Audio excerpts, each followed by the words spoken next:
Doctor Jitendra Singh leader वो absolutely fail हुए। उनको अब भी डॉक्टरी जो अपना उनका प्रोफेशन है, he should start now again. Doctor Jitendra Singh ji लोगों को अवेलेबल नहीं है। ठीक, माइनिंग का जितना काम है वो इनके पास है। हमारी जितनी एजेंसियां रोड पे लगी हुई हैं सारे बाहर की एजेंसियां और इनके लोग सब कंट्रैक्टर हैं। अरे भाई हमारे लोग कहाँ जाएंगे, क्योंकि उन्होंने 10 साल में कुछ किया नहीं, हमारे लोगों को परेशानी में डाल दिया। इमरजेंसी से बदतर हालत इन्होंने बना के रखी है मुल्क की। मेंबर पार्लियामेंट जब चुन जाते हैं तो सारे इलाके के होते हैं, पार्टी के नहीं होते। अपनी पार्टी के लोगों को भी छोड़ दिया। ये एक दिन कहीं दिल्ली से यहाँ और सवेरे फ्लाइट यहाँ तो शाम की फ्लाइट वापस दिल्ली में। इनको अगर पूछा जाए कि चिनाब वैली कठुआ डिस्ट्रिक्ट और उधमपुर डिस्ट्रिक्ट में कितने ब्लॉक हैं, he is unable to say anything. इनको ये पूछा जाए कि आप बताओ, आपने 10 साल वहां की नुमाइंदगी की, आप एक एक कॉन्स्टिट्यूंसी के 10 आदमियों का नाम आपने अपने लोगों का बताओ। ये मुझे नहीं लगता कि ये इस पोजीशन में होंगे कि 10 लोगों के नाम भी बता पाएंगे। हाइडल पावर प्रोजेक्ट लगे हुए हैं सारे इनके पास, इनके लोगों के पास कंट्रैक्ट। इदारे हमारे जो हैं वो सारे इन्होंने दबा के रखे हैं, खोखले कर दिए हैं। तो जुमरित कहाँ है? कांग्रेस पार्टी के सीनियर लीडर और फॉर्मर एमएलसी नरेश गुप्ता जी मेरे साथ बातचीत करने के लिए मौजूद हैं। इनसे हम बात करेंगे क्योंकि जम्मू कश्मीर में लोकसभा इंतखाबात की तारीखों का ऐलान कर दिया गया है और उधमपुर डोडा लोकसभा सीट पर 19 तारीख को पहले फेज में वोटिंग होनी है। बहरहाल नरेश गुप्ता जी फॉर्मर एमएलसी हैं, सीनियर लीडर है कांग्रेस से।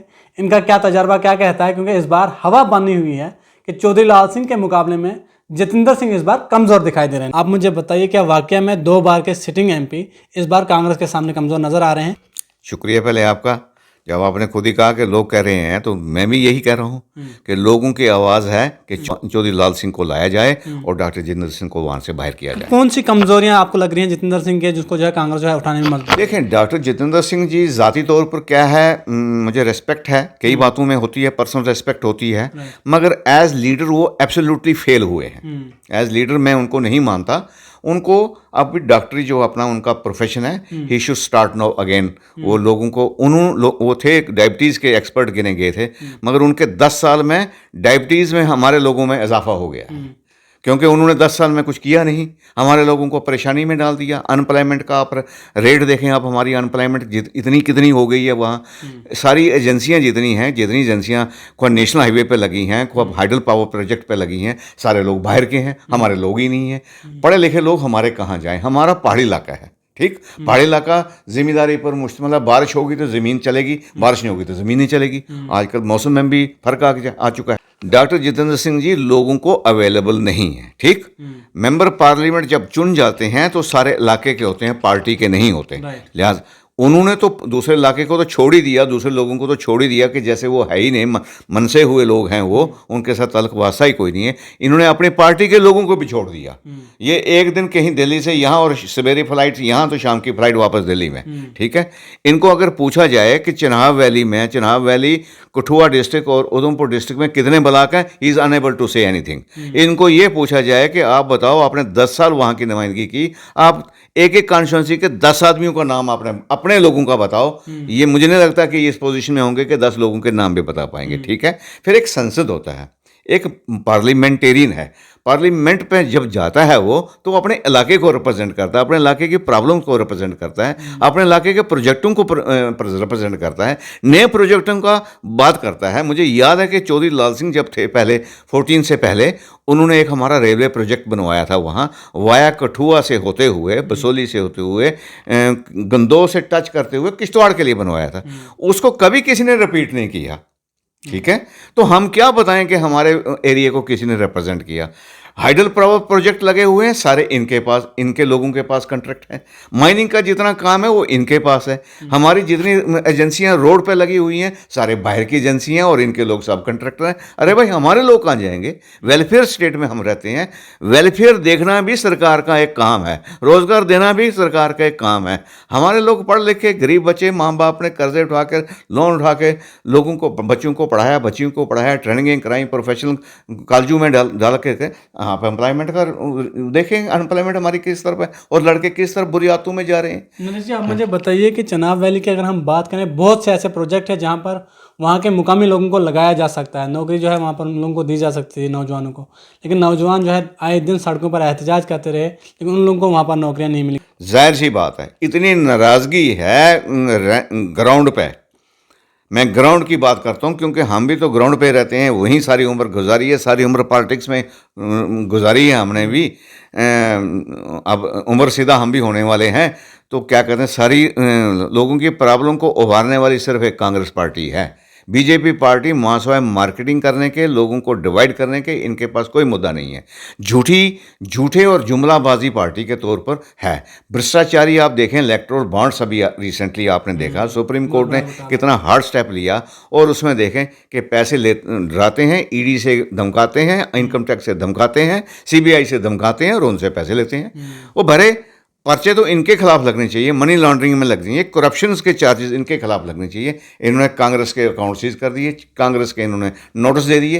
अरे भाई, उनको देखो ना, ये जानकारी हासिल करो ना कि सारे हिंदुस्तान में 650 इन्होंने कार्यालय बनाए आते सार, और 5 स्टार होटल के मुताबिक इन्होंने पार्टी के दफ्तर बनाए। वो कहाँ से बने हैं? अगर इनके पास पैसे नहीं तो वो कहाँ से आए? मगर चूंकि जो बोलता है वो इनका विक्टिम हो जाता है। ये तो इमरजेंसी से बदतर हालत इन्होंने बना के रखी है मुल्क की। सारे जमहूरी इदारे हमारे जो हैं वो सारे इन्होंने दबा के रखे हैं, खोखले कर दिए हैं। तो जमहूरियत कहाँ है? अब आज के वक्त में तो मैं ये उम्मीद आपके माध्यम से भी कहता हूँ चीफ इलेक्शन कमीशन साहब को कि वो गवर्नमेंट से दूर रहें और लोगों के जज्बात का एहसास करते हुए ट्रांसपेरेंट, फेयर, और जिसको कहते हैं फेयर, ये जो है without fair and favour election यहाँ करवाएं, और उस इलेक्शन करवाने के बाद लोगों का मैंडेट जो आएगा वो फिर सब पर काबिल का। नरेश जी, आप मुझे बताइए कि उधमपुर लोकसभा सीट की अगर हम बात करें तो 12 लोगों ने अब तक जो है वो वहाँ पर नॉमिनेशन फॉर्म भर दिए हैं, कुछ इंडिपेंडेंट हैं, एक और पार्टी बनी है उस सीट पर। अगर हम बात करें डीपीएपी की, कितना असर रहेगा डीपीएपी का, या फिर कितने वोट जो है वो डिवाइड हो सकते हैं? आपको लगता है कि अगर डीपीएपी वहाँ से कैंडिडेट खड़ा नहीं करती तो कांग्रेस को और आसानी हो सकती है? देखें, जाहिर सी बात है, कैंडिडेट खड़े होते हैं। देखें, मेरे पास तो लिस्ट आई है वहाँ, उसमें तो कोई डीपीए का कैंडिडेट को पार्टी है नहीं। मैं आपसे सुन रहा हूँ कोई कैंडिडेट है वहाँ तो सारे इंडिपेंडेंटों की जीएम सुरूरी साहब, तो इंडिपेंडेंटों की लिस्ट लगी है। मैंने तो देखा नहीं वहाँ क्या कि डीपीए का कोई जो चीफ डिस्ट्रिक्ट इलेक्शन ऑफिस से यहाँ से लिस्ट निकली है उसमें तो कोई नाम है नहीं, कोई मैंने देखा नहीं कोई डीपीए का कोई कैंडिडेट है। वहाँ सारे इंडिपेंडेंटों की लिस्ट है, और बीएसपी का एक कैंडिडेट है, एक कांग्रेस के कैंडिडेट है, और बीजेपी के कैंडिडेट है, और तो पॉलिटिकल पार्टी का कैंडिडेट वहाँ कोई नज़र नहीं मुझे आता। ठीक है, तो मैं कैसे कहूँगा कि वहाँ कोई डीएपी, जिस पार्टी का आप बता रहे हो क्या पार्टी है, कोई उसकी रजिस्ट्रेशन है, कोई एग्जिस्टेंस में है कि नहीं है? मैंने इल्ज़ाम डीपीए पर लग रहा है कि वो बीजेपी को सपोर्ट करनी है। आप किस तरह से देखते हैं इस बयान को? देखें, लोगों की बात है, जो लोगों की आवाज़ निकलती है, आपकी पार्टी भी इल्ज़ाम लगाती रहती है, लोगों की आवाज़ निकलती है, तो मुझे लगता है कि लोगों की आवाज़ में कुछ बात होगी। लोगों की आवाज़ में कुछ बात होगी कि नहीं जी? किस इशू पे वो क्या कहते हैं, यहाँ जम्मू कश्मीर में आए हैं, या जम्मू कश्मीर में कुछ लोग हैं। अभी तो देखिए, रिकग्नाइज पार्टी तो कोई है नहीं। रिकग्नाइज पार्टी के तौर पर तो कहीं नाम हमने सुना नहीं है। आज़ाद उम्मीदवारों के तौरों पर तो आज़ाद उम्मीद अच्छे रिश्ते रहे आपके आज़ाद साहब के साथ, आज हम उन पर ही इल्ज़ाम लगा रहे हैं। नहीं, इल्ज़ाम की बात नहीं है, रिश्ते हमारे हैं, हमारे उनको रेस्पेक्ट जो है उनकी है।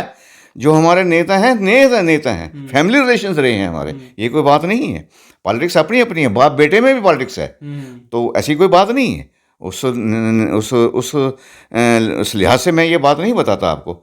मगर देखें, जो पार्टी इलेक्शन कमीशन के जो लिस्ट निकली है, मैंने आपको कहा डिस्ट्रिक्ट इलेक्शन कमीशन में, उसमें डीपीए का कोई कैंडिडेट है नहीं। कोई ज़ाती तौर पर बन के बैठा हो तो मेरे को पता नहीं। डॉक्टर जितेंद्र सिंह कह रहे हैं पिछले 10 सालों में जो काम हुए हैं, कांग्रेस की तुष्टीकरण की नीति की वजह से यहाँ पर डेवलपमेंट नहीं हो रही थी। 10 साल में डेवलपमेंट हुई है यहाँ पर, और बीजेपी प्रधानमंत्री मोदी जी के नेतृत्व में आगे बढ़ रहा है, मजबूत प्रधानमंत्री मिला है। इस बार हम 400 से ज़्यादा सीटें देंगे। आपको क्या लगता है? दिस इज़ अनफॉर्चुनेट कि वो कहते हैं कि 60 साल में कुछ नहीं हुआ। वो जिन गाड़ियों में चल के आते हैं तो वो 60 साल की पुरानी गाड़ियां हैं, जिन जहाज़ों में उड़ के निकलते हैं तो वो 60 साल पुराने लोगों के बनाई हुई बातें हैं। तो ये मैं इस बात को नहीं जानता, क्योंकि वो उन्होंने खुद नहीं कि ये कुछ किया है, उनको नज़र नहीं आता। खुद किया होता तो वो कहते कि इस इलेक्ट्रिक पोल को, ये हाई टेंशन का पोल मैंने लगवाया है, ये क्या कहते हैं, ये लाइट मैंने, बड़ी भारी लाइट जो है 4 लाख की लगती है, ये मैंने लगवाई है, ये बिल्डिंग मैंने लगवाई है। उन्होंने सिर्फ बोर्ड लगाने की बात की है। जो काम कांग्रेस ने किए हैं, जो सड़कें कांग्रेस के थे, जो ब्रिजेस कांग्रेस के थे, जो बिल्डिंगें कांग्रेस की थी, जो हॉस्पिटल कांग्रेस के थे, उन्होंने सिर्फ अपने वो स्टोन लगा के फीते काटे हैं और कुछ भी नहीं किया। जम्मू कश्मीर के जितने भी बीजेपी के लीडर हैं वो सब मोदी जी के नाम से जीतते हैं। इस बार क्या लोग जो है मोदी जी को देखकर वोट देंगे या डेवलपमेंट को देखकर? मोदी जी के प्राइम मिनिस्टर जी के नाम पर इन्होंने पंच के इलेक्शन लड़े, इन्होंने सरपंचों के इलेक्शन लड़े, इन्होंने बीडीए लड़े, इन्होंने डीडीसी लड़ा, उसके बाद म्यूनसिपैलिटियाँ भी लड़ी इन्होंने, ठीक। उसके बाद डबल इंजन रहा यहाँ भी और वहाँ भी। इतनी आसाइश और इतना माहौल जो है वो कभी आज तक जब से हिंदुस्तान आज़ाद हुआ नहीं रहा है। इस दौर में ये कुछ नहीं कर पाए, ठीक। कोई निशान इनके पास है ही नहीं जिसलिए कोई कह सकें कि ये काम हमने किया है। ये पुराने कामों को गिनाते हैं, वहाँ अपने स्टोन लगाते हैं, उसके बाद कहते हैं जी क्या है जी, ये सारे काम कांग्रेस के हैं। ये सिर्फ जुमलाबाजी करने में माहिर हैं, ये झूठ बोलने में माहिर हैं, ये सिर्फ इश्तिहारबाजी करने में माहिर हैं, स्टेटमेंट देने में माहिर हैं। ग्राउंड ज़ीरो है।